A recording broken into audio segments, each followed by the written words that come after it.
আসসালামু আলাইকুম।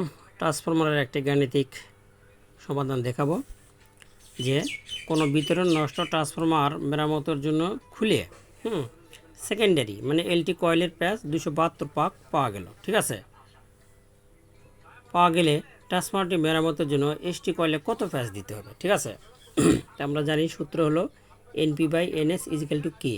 এনপি হলো প্রাইমারি কয়েলের পাক সংখ্যা, পিতে প্রাইমারি বোঝা, এসতে সেকেন্ডারি, এনএস মানে সেকেন্ডারি কয়েলের পাক সংখ্যা ইজিক্যাল টু কে। এই কে কীভাবে আসলো এটা দেখাবো। কে হলো একটা ধ্রুবক সংখ্যা, কে এর মান আমরা ধরি 26.458।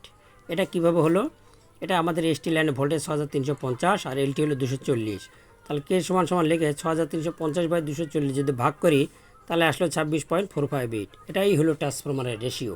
ঠিক আছে, তাহলে কি আমরা জানলাম কত, 26.458। ঠিক আছে, এখন আমরা যদি এটা বজ্রগুণন করে দিই, এটার সাথে এটা বজ্রগুণন হয়ে যাবে। এনপি ইজিক্যাল টু প্রাইমারি কয়েলের পাক সংখ্যা কত, 26.458 গুণন 272। এই যে বজ্রগুণন করে দিলে বা এনপি প্রাইমারি কয়েল পাক সংখ্যা সমান সমান 7196.576 প্যাস।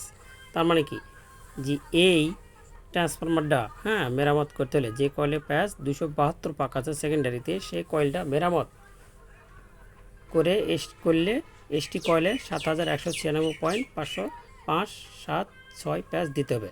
যদি এটা দেওয়া না হয়, এই পাক যদি দেওয়া না হয়, ওই ট্রান্সফরমারে ভোল্টেজ কম হতে পারে, ভোল্টেজ বেড়েও যেতে পারে।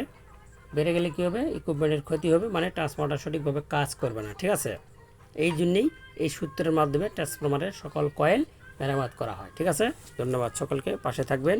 আব্দুর রব, টাঙ্গাইল পল্লী বিশ্বমতি, অলপিবেশ.com।